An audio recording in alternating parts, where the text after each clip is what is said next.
नमस्कार दोस्तों, Bharat selection wing लखपड़ाबाग Barabanki के ऑफिशियल चैनल पर आप सभी का स्वागत है। डिक्टेशन रामधारी गुप्ता, खंड 2, प्रतिलेखन संख्या 27, स्पीड 60, स्टार्ट होगा 5 सेकंड बाद। महोदय, जब हम भारत की संपदाओं और उत्पादन के उपादानों के संदर्भ में भारत की अर्थव्यवस्था की चर्चा करते हैं तो उस समय अनिवार्य रूप से उपयुक्त टेक्नोलॉजी से संबद्ध प्रश्न उठ खड़े होते हैं। इसके लिए कोई निश्चित उत्तर नहीं दिया जा सकता। यह तो अलग अलग उद्योग के लिए अलग अलग होगा। कुछ उद्योग अपरिहार्य रूप से पूंजी प्रधान होंगे।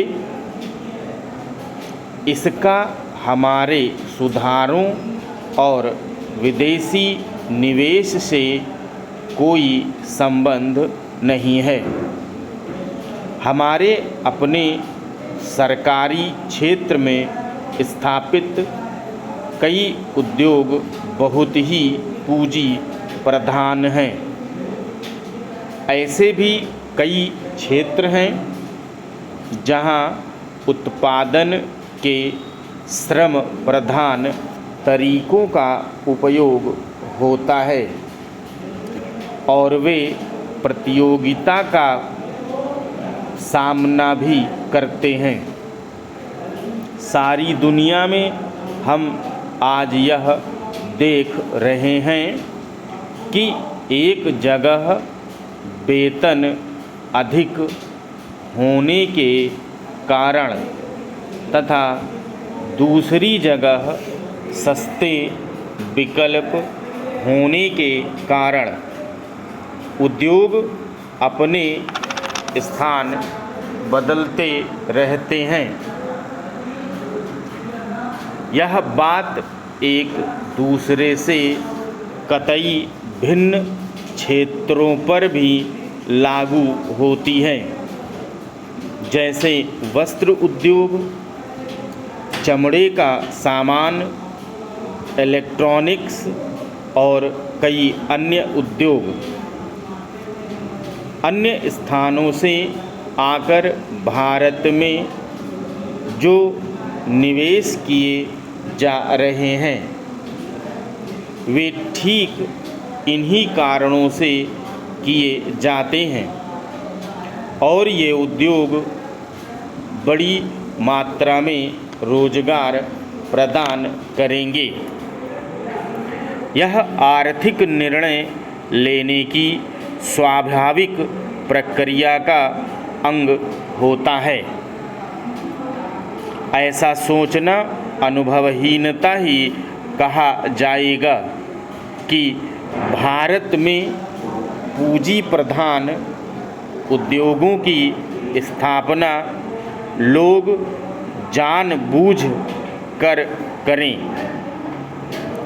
बिना इस बात पर विचार किए कि दोनों देशों में अपेक्षिक मूल्य और हमारे सुस्थापित तुलनात्मक लाभ क्या हैं।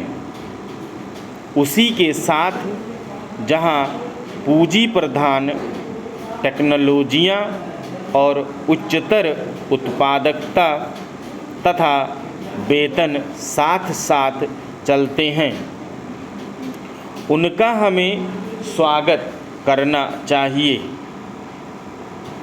उन्हें टालना नहीं चाहिए। अंतिम निर्णय तो बाजार की शक्तियों पर निर्भर करेगा। मुझे ऐसा कभी नहीं लगता कि हमारे उद्यमी निर्णय करने में किसी से कम कुशल हैं।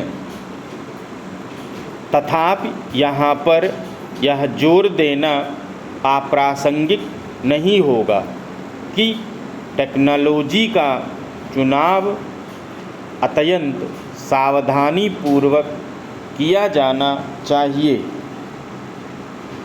इस संदर्भ में विदेशी टेक्नोलॉजी का आयात करने वालों को देश में उपलब्ध टेक्नोलॉजियों का भी सावधानीपूर्वक जांच करनी चाहिए। सामान्य रूप से टेक्नोलॉजी का विलयन और अंगीकरण उतना महत्वपूर्ण नहीं होता जितना टेक्नोलॉजी को तैयार करने की क्षमता पैदा करना। हमारे पास क्षमताएं हैं और इस क्षेत्र में हमें अपनी संपदाओं का इष्टतम उपयोग करना चाहिए। वास्तव में तो अपने ही देश में विकास और अनुसंधान करने का स्थान और कुछ नहीं ले सकता। तभी हम प्रतियोगिताओं का लाभ उठा सकते हैं, विशेषकर उस स्थिति में जब अन्यत्र टेक्नोलॉजी में विकास बड़ी तेज़ी से हो रहा है और उनके पुराने पड़ने की दर भी बहुत ही ज़्यादा है।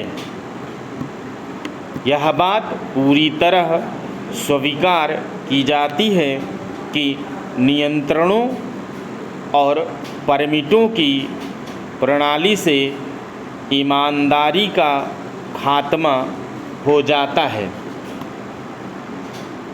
उदारीकरण प्रक्रिया का तात्पर्य इन नियंत्रणों को समाप्त करना है।